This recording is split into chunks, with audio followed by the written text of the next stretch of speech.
We're at the 2017 Creating Healthy Organization Conference here in Irvine, California. I've had the pleasure of interviewing a lot of people over the last 3 days, and might I say that I think Jino, right here, is the one that came the furthest. He's here from India, and he's a doctoral student, right? Correct? Yes. So my first question for you is, how did you find out about this conference? It was something happened very accidental. It's like I was searching for some information from the website of American Psychology Association (APA), and I found on the right-hand side of the screen this particular information about conference about creating healthy organizations. So like an advertisement? Something like that, Okay. I believe. So I felt that the theme is a little interesting, and that's how I went more into the details of the conference and registered. Sent the paper. Well, I have to tell you that if I was the one that had been organizing this conference, it is such an immense compliment that you would fly halfway around the world to come here. It's the first conference that they've ever had, right? So what's your specialty? What is it, what gets you up in the morning? What makes you excited? About this conference? Or? No, just about you, like your passion, what you do for work, why you're a doctoral student. So I think once I complete my doctoral studies, I'll definitely take some time for teaching, because it's my passion to help people not only just to learn something from the book. I am really interested to look into the details of human beings, the character of human beings, so that I can do something on their behavior. Hopefully that should give better employees for the future. We just left a session on strength, Yeah. right? On what it looks like in an organization to recognize that sometimes our overstrengths are not complementary to the rest of the team. Do you think that you'll be able to implement something like that inside of the organization or inside of teaching? Yes, it is, but at the same time, I do have concerns like whether the business scenario is equipped or aware about this kind of interventions. We people are doing great things, but at the same time, when we are back to the working place, the scenario is all the same. For my manager may not be interested in knowing what are my strength or the strength which I'm overdoing or underdoing. There should be a kind of environment or a culture to be evolved, so that these lessons or these learnings will be implemented in the workplace. Well, I have this saying that I say a lot, that once you learn something, you can't pretend you don't know it anymore. So now that you've learned this, maybe you are the vehicle to speak to the manager to implement some sort of a change. And as we saw yesterday, maybe it's now your job or responsibility to put the idea in your manager's head and then make him think that it's his idea, right? True. That learning curve or opening to kind of experiences or the life other person may have in my workplace.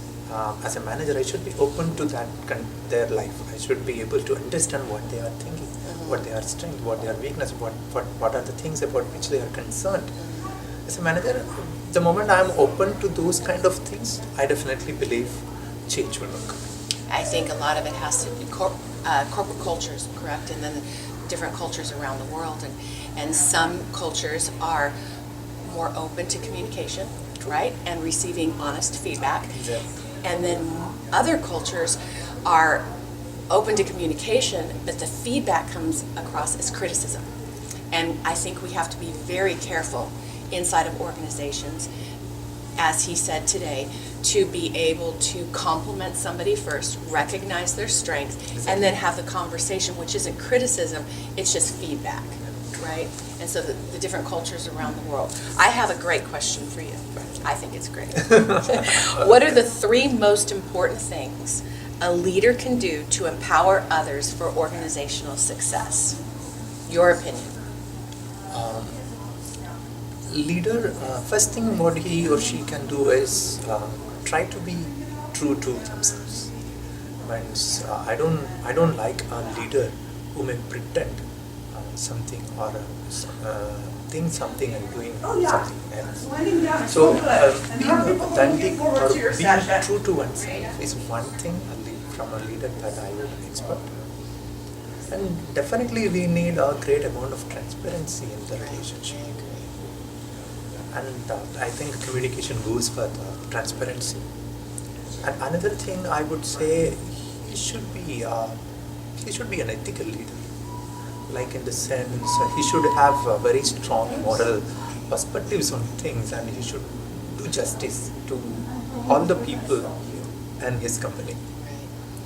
So these are the three things. Authenticity, transparency, and ethical perspectives, strong ethical perspectives. When is it that you will get your PhD? Hopefully in this December I should submit my thesis. This year? This year. That's very exciting. Are you going to take a vacation after all the work?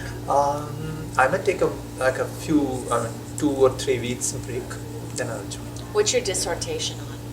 My dissertation is exactly on this ethical behavior of people. Oh. So my interest is like, I go with a very ordinary assumption that everyone in this world is good enough to think and decide what is right to do in a particular scenario.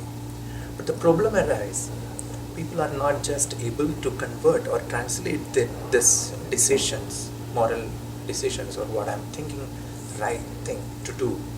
It's not being converted or translated to actual action. So we need a certain capacities or strengths to be enhanced so that I will convert my moral judgments to action. And I have a few insights from research, and I'm looking forward to see which all are the organizational factors that would help me to enhance these capacities. So it's a little... How long have you been working on your dissertation? This is my 5th year. Fifth year? Yeah. Okay. Wow. I give you full permission to go on vacation when you're finished. All right, so now that you're in your 5th year working on this dissertation, and as you know, there's been a lot of students around here today. So what advice for students would you give that are interested in organizational psychology or human resources? I would more give a kind of thought to all the students, like always be little high on self-awareness.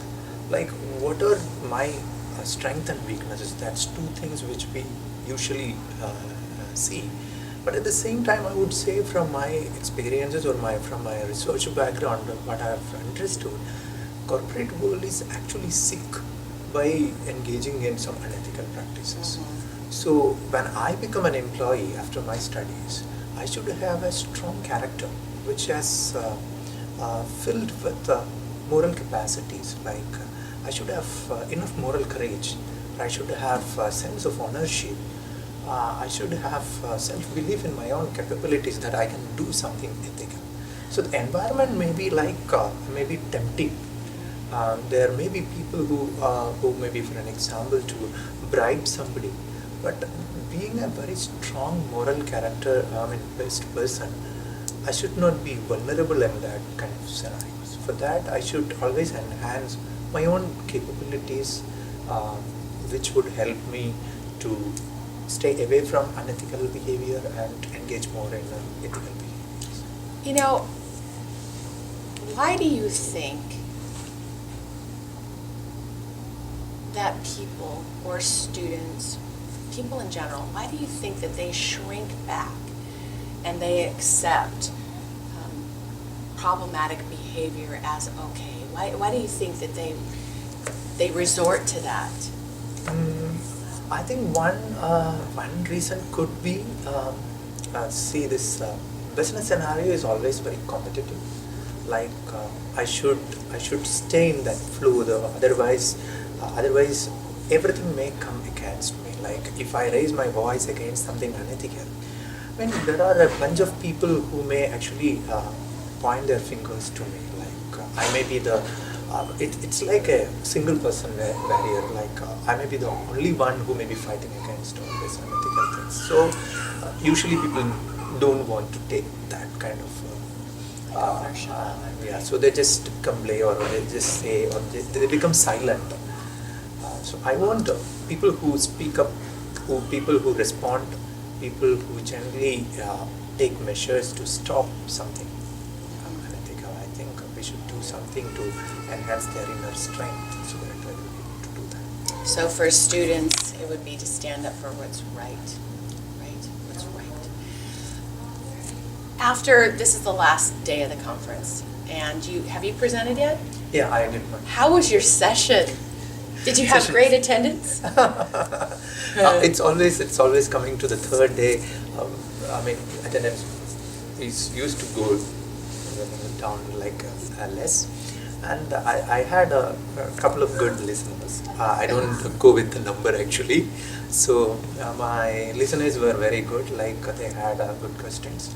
And it's always we feel good when somebody is understanding our research and asking or responding with the good questions. That's in that way I enjoyed my presentations. There's the teacher in you, right? So what was your session titled? My session titled with a relationship between perceived organizational support and counterproductive work behavior. Does moral efficacy matters? Moral efficacy is an internal strength. This goes right to everything that we've been talking about. Yeah. Okay, so I think I'll ask you one, I don't know that I need to ask you one more question. Actually, I'm going to ask you this. After attending this conference, after flying across an ocean and being here for this, what was your one takeaway from being involved in the conference? What was an impactful moment for you? I think my takeaway would be, be the theme itself. The theme is amazing. Again, I'm telling this, I'm repeating, I think.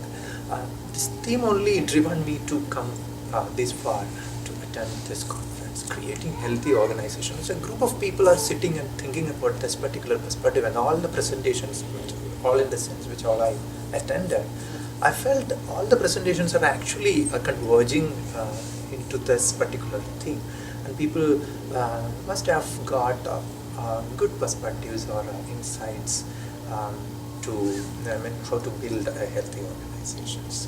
So this particular theme actually, it's like a goal in my heart, like yes, all the time, yes, this is my goal or this is my target. I think people will take it as their own mission or they will internalize it as their mission. Right. So, the last question. Okay. If this conference is held next year, are you going to come back? I think by the time I should be, I might be completed my research life. I know. And yes, I will be happy to attend. Good. Thank you so much, Jino. Appreciate it. Thank you, Kelly. Absolutely. Nice to meet you. Nice to meet you as well.